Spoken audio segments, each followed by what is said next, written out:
Well, good evening from London. Welcome to Piers Morgan Uncensored. Harry and Meghan, currently the Duke and Duchess of Sussex, famously gushed about their love of chickens in one of the more saccharine moments of their Oprah Winfrey sobfest. Well, the chickens are now coming home to roost for these two. The royal family kept a stoic silence as the poison darts rained down from their Californian pedestal. But King Charles is quietly and devastatingly taking charge now.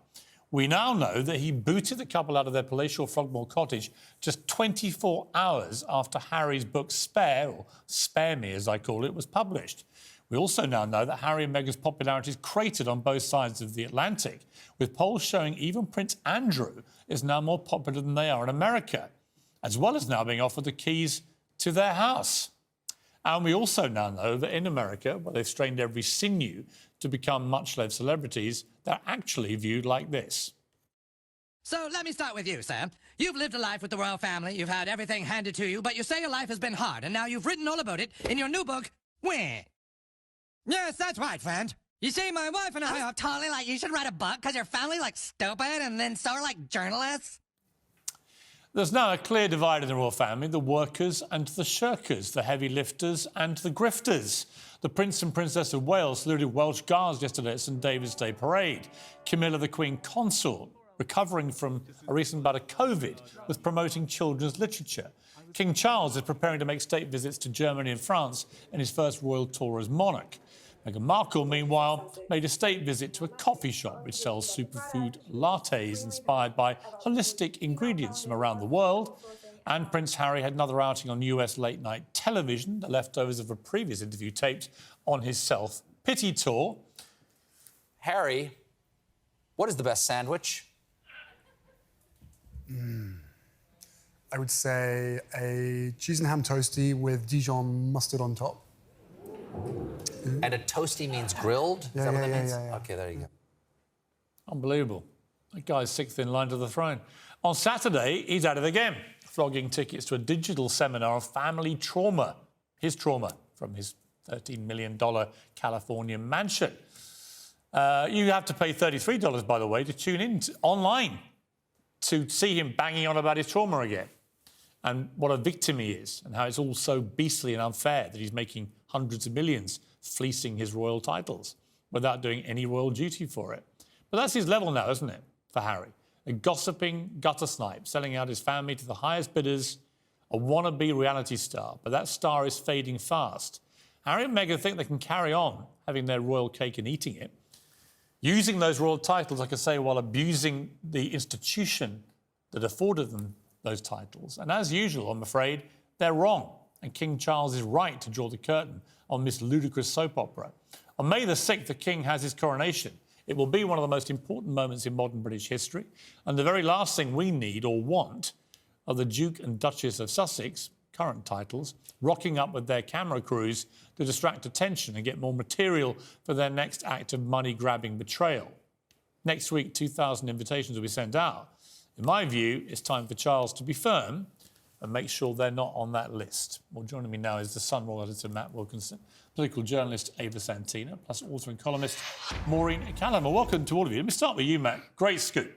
I mean, this was a proper eye-popping scoop, particularly now that we know that the order to evict Harry and Meghan from Frogmore Cottage came from King Charles within 24 hours of the launch of Spare back on January the 10th.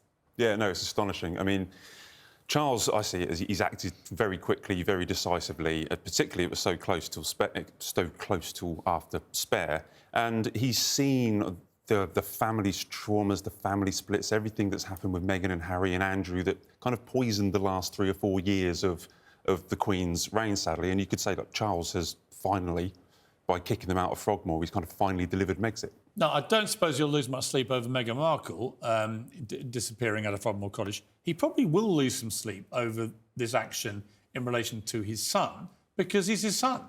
It's very sad that it's got to this stage, isn't it, really? I mean, we're always told, and he has shown as well, that we're always told that he dearly loves his son and the door is always open to his son.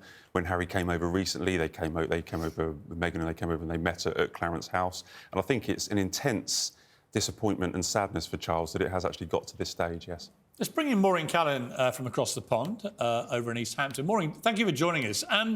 I was staggered last week to see a poll that said that Meghan and Harry, since the release of this book and the Netflix documentary, are now less popular in the US than Prince Andrew. I mean, that was jaw-dropping. Oh, Piers, it's remarkable, really. There's no love lost here for Prince Andrew, believe me. I think the real sort of final wallop to their reputation here, one that leaves no doubt where the bulk of the American public stands on these two, was the South Park episode. So for the South Park episode to air, and it went viral and people could not stop talking about it, to then be followed up with this incredibly, it's a sad decision, but it feels very necessary for King Charles to remove them, to send a clear message that what you are doing and what you are continuing to do, as you pointed out, with this Saturday's upcoming Winjathon online for $33.99, with pre-vetted questions, no live comments, I do believe that's King Charles saying, there are more things we can take away from you if you do not stop harming this family. Right, I completely agree. Well, look, Ava, you're in the unenviable position of trying to defend these two, because I think pretty much everyone else we tried to get to do it didn't want to know. I mean, they've lost even their keenest supporters. Are you still standing in Team Sussex? Look, I have never been Team Sussex. I've always been Team anti-monarchy and anti-royal, and I don't think that any of them actually have a place at the top of the hierarchy in the UK anymore. I think it's outrageous that they even had entitlement still to this cottage. I mean, when they renovated it, they charged £3 million to the taxpayer, which I know they eventually paid back. But the idea that £3 million was taken away, potentially from paying nurses, from paying teachers, and re-wallpapering that cottage. Well, the makes me truth quite about sick. the royal family is, though, that the costs of maintaining the royal family are offset by the money they bring in. On. Oh, they are. Oh, come on. It's They're just so actually offset. ridiculous. They're offset by the money that comes in, particularly from tourism. Listen, people come in They are because a net positive. people They are, like as to a business. see. People like to see You may not Buckingham like it. Palace. By They the like way, to is see. it- They like to see the relics Is of your our physical monarchy distress past. tonight because you were at the Arsenal-Everton game last night? I Your am team got crying. absolutely Yeah, I am. hammered. Have you been crying ever since? I have been. Yeah, that was the 100th time that Arsenal have beat Everton. Yeah. That last night. And you That was got an really quite absolute upsetting. booting last night. So I just want to make sure you're okay. Thank you. Seem a Thank little you. delicate tonight. But the point about the monarchy, though, is you're wrong about that, because you may not like the idea of it. That's fine, but they don't actually cost the country any money.